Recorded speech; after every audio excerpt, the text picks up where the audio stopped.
I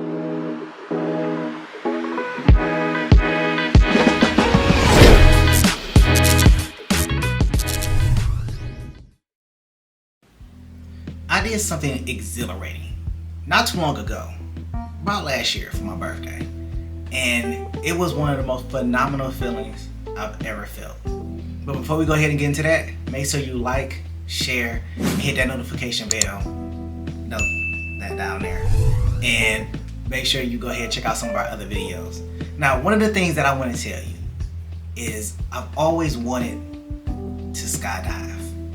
And I know some people are like, skydive? Or I always wanted to skydive. Or I was too scared to skydive. Now, I've been wanting to skydive for the longest. And the reason why I'm telling you this story is because this is one of the things that I want to preach to you about, getting outside your comfort zone and exploring some things that just may have been uncomfortable for you, or you have been too scared to do. Now, it doesn't necessarily have to be skydiving. I'm really only just sharing my experience and why I was kind of pushed into doing this activity. And I've always been kind of like an extremist. Well, not even an extremist. I always kind of like just doing things that just gave me a particular feeling. Sometimes a feeling that I can't get anywhere else. Whether I'm sitting at home, whether I'm writing a poem, I do poetry sometimes, or whether I'm driving my car like 80, 90, 100 miles an hour because I'm late for work. But I can't get certain feelings. Like, you just want to feel something other than what you're already feeling. So I decided to go skydiving. And let me tell you, it was the best feeling ever. So I wanted to go skydiving about 3 years ago. So I started researching it. Unfortunately, by the time that I actually wanted to go skydiving, I had the money to skydive, COVID hit, and I couldn't do it. And all the research that I was doing, it was like $300, $350, and you had to do a tandem. And what tandem means is that you have to be attached to somebody that has the experience of skydiving, that has done over 1,000 jumps to go ahead and get their certification to skydive, packing their parachute and everything. Which I actually want to do more skydiving. Like, I really want to do more skydiving because I think it's fun. Like, I actually want to go get my certification to actually be a skydive instructor. Not that I will actually be the skydive instructor. I just want to go jump by myself without being tandem to anybody. And I really wanted to do this for my birthday. Like, when I turned 36, I really wanted to do it for my birthday, but unfortunately COVID hit and I wasn't able to do it. So when I found my opportunity to go ahead and be able to jump out of a plane, it was awesome. So let me tell you how I actually went about it. So I was working at one of my other jobs. I came up with the idea of wanting to skydive. I had seen the video, and the people that were skydiving, like, they was having a good time. Now, honestly, along with that, if you remember the Power Rangers movie, the first Power Rangers movie, I can't remember the name. I think it was Power Rangers the movie. And the first thing they did when they jumped out of the plane, and they was doing all the moves in the air and everything. I actually enjoyed that. Like, I actually wanted to do it. I was like, dang. And then my favorite was a White Ranger. So he had like the snowboard in the air. I was like, bro, yeah, I want to do that. Like, I don't think I ever imagined myself actually doing it. But I knew as a kid, it looked so fun, just falling through the air, just doing all these tricks and everything. Like, it was amazing. And then I seen some other videos like across Instagram, when I got older, with people doing all kind of tricks and stuff in the air. And then when I started doing my research, I realized that some people jump from like 10,000 miles in the air, and like 10,000 feet in the air, and that's like 2 miles. And I was like, wait, 10,000 feet is 2 miles? I said, that don't seem like it's nothing until you're in the air and you're falling. It's a completely different feeling. Now, the highest I seen that was offered was like 15,000 feet in the air. And I think some was higher than that, like 20,000 feet in the air. And it allows you just to be up there and actually do more. Like more tricks, more time to pull your parachute, everything. So when I started working at this new job, I knew that like I was working and I started making some friends there and it was all cool. So I told him, I said, you know what? I want to go skydiving. And I was like, I am going skydiving. I'm going for my birthday. I'm going skydiving. You couldn't tell me nothing. And my friends was like, well, that's something that I always wanted to do. And I'm like, well, bet, let's make it happen. Like what can we do to make this happen? So I was like, look, I got a deal on Groupon. It's originally $300. They got it for like $150, throw in a tax and everything. So we paid for it on Groupon. So it was 4 of us. We all came together. We put the money in, and we ended up scheduling it. So we scheduled it, and I can tell you it was a lot of anticipation to this day. Like we scheduled it like it was maybe like 2-3 weeks away. There's a lot of anticipation. Now when we went on ahead and paid for it, we had to go to the actual website and put in a voucher code, and then we had to sign a waiver. Now the waiver, after reading it, was very concerning. Like there was a lot of different policies, rules, and clauses that was in there that if you were to die, they were not going to be held liable. And that was concerning for me because I'm like, hey, I don't want to die, but I'm going skydiving. That's essentially kind of roping myself into death right then and there. Like, it's no small matter to be like, well, you know what? I'm going to just go and skydive regardless of the case, regardless of what's going to happen. I'm about to go jump out this plane. Listen, my thought process wasn't that. I'm like, oh, well. I'm like, when I paid for it, I was kind of like, all right, cool, we got it, we paid for it. Like, I'm eager, let's go ahead and do it. But then after I had paid for it and I started looking at the actual waiver form, the waiver form was long. The waiver form was like 3 pages long. Like, it was no small matter because you were really putting your life on the line, and they did not want to get sued behind this small matter. So me and my friends, we kept having conversations about it. I'm like, hey, y'all ready? Like, it's a week away. And it was like, one of my friends was like, man, I'm nervous. I'm like, you should be. I'm like, you're jumping out of a plane. He was like, nah, man, like, I think I want to back out. I said, well, you already paid your money. You can't back out. Like, we're going. Like, even if I gotta drag you there, bro, we're going. Like, no, we not about to just turn back right now. So we went. So as the day got closer, I noticed that my friends, like, they were really anticipating. They were just like, man, like MG, like, I'm so nervous. I'm like, I know. They're like, you nervous? I'm like, no, I'm not nervous. Like, you gotta embrace death. Like, it's gonna happen, whether you're driving, flying, walking, sleeping, whatever. Like, embrace it for what it is. So after we had all these conversations about it, and the day came. Now I live in Detroit, so we had to drive from Detroit on, like, we had to go to like Fowlerville, Michigan. And I ain't never been to Fowlerville, Michigan, and it's far as hell. Like, it's far.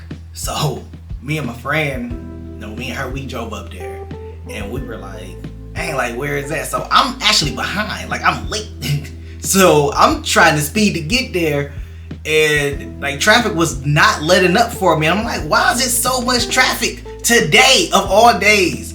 Don't you hate when you have to be somewhere and there is traffic everywhere? Not just somewhere, everywhere. So I tried to detour. I couldn't detour. I was gridlocked in traffic on a 2-way street. I was like, bro, you gotta be kidding me. I kept trying to tell Waze, like, go a different direction. Give me different instructions. What if I do this? What if I do that? Dead end. Street don't go nowhere. Turn around. I'm like, man, I'm trying to find shortcuts and everything. I am late. I was like maybe like 15 or 30 minutes late to get to this event, and I'm rushing And it didn't make it no better because it was dirt roads. And dirt roads got more potholes than regular roads. And those potholes can't just be filled. Like, they're just there. And they just get worse as time happens. You know, as snow and water, it just erodes all the dirt away. It's more problematic, is what I'm saying. So we finally get there.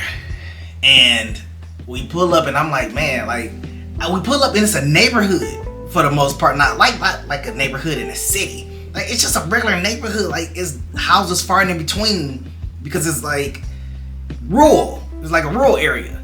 Like, I guess rural suburb or something. But like all the houses had like land, like a lot of land. So we ran out there and looked like this don't look like, I'm thinking like airstrip or something like that. None of that stuff was out there. There was no airstrip, there was no nothing. And I'm just like, what the hell is this? So I'm looking and I'm like, I think Waze took me the wrong way.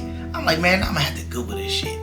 And I'm looking and looking and looking, and still, like, we finally like found it, like, because it looked so plain that you would have never guessed that there was a strip out here, and the strip was really all grass. Like, that's really what it was. Like, it was a strip out here and all that stuff. So I'm like, hey man, like, what the hell?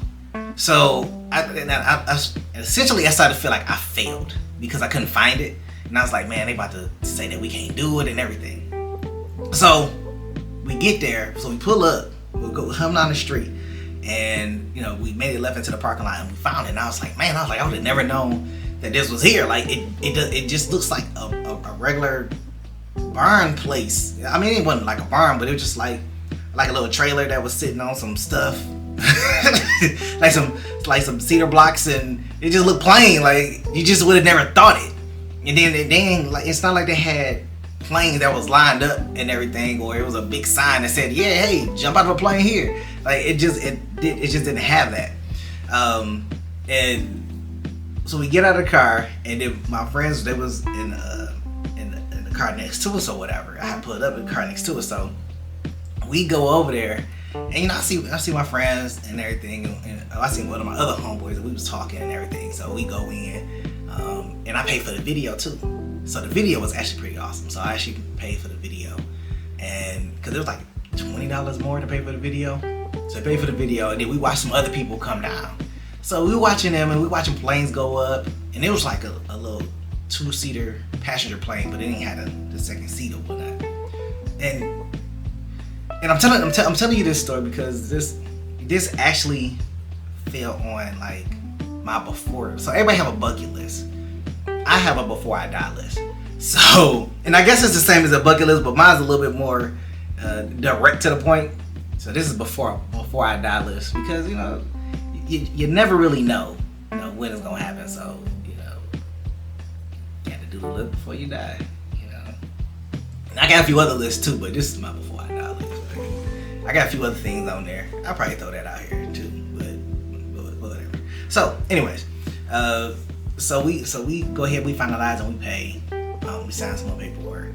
After we sign a waiver, and then we had to stand in front of this camera and say some stuff. I can't remember what the hell we had to say, but we had to say some stuff, whatever. So we're sitting there, we waiting, and the guys come down, and I think they had like take like a little break or something like that from jumping. So we sitting there, we chatting, and we are talking about how we feeling at that point in time. They're like, how you feel, MG? And I'm like, hey, I'm alright, I'm anticipating and stuff like that. Like, I'm cool. So, so now we get to the point where now we gotta strap up. We gotta put the harness and stuff on. So, we put the harness on. I'm telling you, like that, like you have to wear some very comfortable clothes, because that harness, depending on the type of pants that you're wearing, and this is more so for the guys, like it like really tightens up around the crotch. Like it really like tightens down on your body. They really make it like really, really tight. And I mean it's cool, ain't no big deal or anything, but I'm just letting you know, like when they strap it on you, like it's tight. So they was helping me into the harness and everything, and we videotaped that, and then they strapped it down. I was like, dang man, this is tight, I got these hooks and stuff on me and stuff like that. I'm like, I'm just like, all right, like we doing this, I guess. Like they're like, well, who gonna go first? I'm like, man, I go first, man. Let's go ahead and get this out the way. Cause I'm the optimistic one, so I'm like, well, look, we need to just go ahead and do it. Like I'm about to be the example. So me and my homeboy end up going over there, and they end up doing a little interview and everything, like how you feel, what made you want to do it and stuff. So we do the whole little bio interview and everything. Like, you know, my person I was tandem to, like he was cool or whatever. So they told us like, okay, well, we had to get on the plane. So have you ever seen like the little 2-person planes, like the little personal planes or whatever? That's what we had got on. So I end up getting on first, and we end up actually sliding our way into the back. So my homeboy, he got on, and he was closer to the door. So he get on, and they scoot closer to the back. So they scoot a little closer to the back too. So we like, it's like a little, it's like a little Tetris sign, you know, like little Tetris that we go like that, like, you know, whatever. So, so we in the plane. So the plane started going, and it get to like the little grass, like the little grass runway. So at this grass runway, like it started going, and then it started going up. So I'm on the plane, and you can feel the wind pushing the plane. Okay. Now, if you ever experience turbulence on an air, like a commercial airplane, it is nothing like this rinky-dink plane. And it wasn't a rinky-dink plane. I'm just calling it rinky-dink because it was a personal plane, and you could feel the air pushing. So it's going up, and then he's still recording like everything. Like, yeah, you know, how you feeling? You good? I'm like, yeah, I'm good. So I could feel him like putting the hooks, like clamping the hooks onto the little hose and stuff that was on the thing. And I'm like, man, is this like? So my mind started to wonder, like, man, I wonder if like this is like tight, like, cause he kept adjusting it, and I'm like, do I keep adjusting this damn thing? And I don't know if like, am I gonna make it? Like, I was like, well, I'm already up here now, so I can't just back down. I'm like, I'm not even gonna back down. Like, we good. So, like our back, our back was like, our back was toward the door, like, so our back was like toward the plane. So we're going up, and I can tell you, it was like the longest going up, like the longest travel upwards I've ever been on. And then you could just feel the wind just like hit the plane. I'm like, bro, like I wasn't scared, but I definitely was kind of like concerned. Like, if this plane go down, we jumping out this joint. We already gotta jump. We just gonna have to jump sooner. So we're going up. So they open the door, and you know, I mean, I look back at my homeboy, and I'm like, hey, bro, you good? He like, yeah. I'm like, you ready? He like, I'm ready. So they get to the door. So they scoot to the door, and they lean out. So he was telling them like to lean your head back or whatever. This part is like very important. The lean your head back part, like very important. So he told me to like to lean his head back. So I looked the first time, and I seen him there. The second time I looked, he was gone. And I was like, damn, he disappeared quick. So then my man was like, all right, so it's our turn. So we scooted over there, and we had got there. So my man was like, tilt your head back. But, you know, I'm being stubborn. I just kept wanting to look. And he was like, lean your head back because you're going to see it. So every time he told me to lean my head back, I kept pushing it back forward. So he leaned my head back again. And then the pilot, being the jerk that he is, gonna tilt the plane and dropped us out of the plane. Because I was being defiant about pushing my head back. So we fell out of the plane unexpectedly at just a random time. And I was like, bro, like, my man, like, I knew I felt something wasn't right, because we just started falling out of the air. So we're falling, and it was one of the most extreme, exhilarating feelings I've ever felt. Like, at that point, I realized that there was nothing I couldn't do in life. Nothing could stop me from going after my dreams. Nothing can stop me from being an impactful person. Like, jumping out of a plane changes your perspective. It changes how you approach life. Like, nothing is off limits at that point. Because, not saying that you've done probably the most extreme thing that you can do, but it just kind of changes your mindset about how you approach the things that you feel are impossible. Some people may feel like, oh, it's impossible. Or some people, not impossible. Some people may feel like, I don't have the courage to jump out of a plane. I don't have the mindset to jump out of a plane. It doesn't have to necessarily be financial that's preventing them from going to get on a hot air balloon ride, or to get on a roller coaster, or to do something else to just give them a particular feeling, or to conquer those fears. Sometimes it just comes down to just fear. How do you handle fear?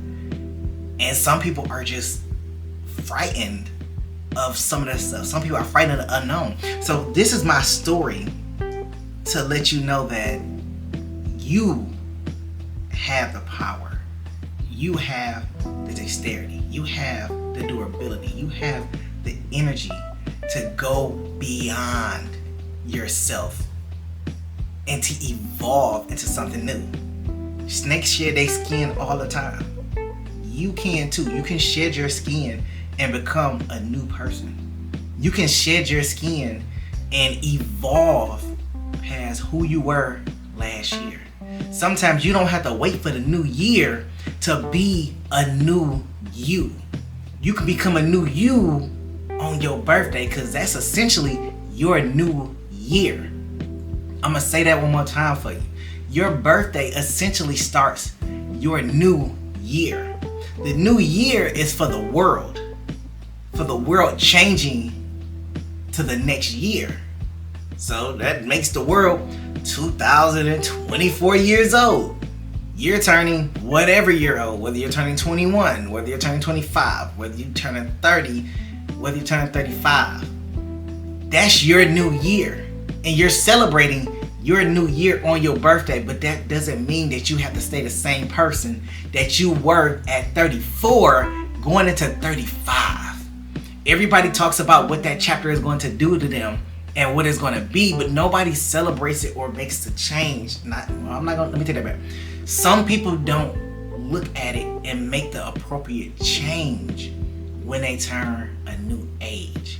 They wait till the new year to create or change or evolve into something new, but you don't have to wait till that time. There's no time like the present. And the present is the exact time that you can actually make that change and evolve. You can be that snake and shed that skin. You can be that caterpillar that turned into a butterfly, and you exhibit new colors, you exhibit a new energy, you exhibit it's just something new, something more, something greater, something better. You can exhibit that, you can embody that. Today is the present. Your birthday is the new year. Don't wait until the new year actually changes to do better, to be a better you. You don't have to do that. And I want to tell you that as you evolve and you go through life, you're going to be hit with a multitude of changes. Your body will change as you grow older. Your mind will change as you grow older. But your perseverance and your personality, that can change too. And sometimes it's a more willing change than it is a forceful change. I'm your host, MNG. This is Phil, Mr. Nice Guy. Don't forget to like, subscribe, and hit that notification bell. I'll see you on the next recording. Peace.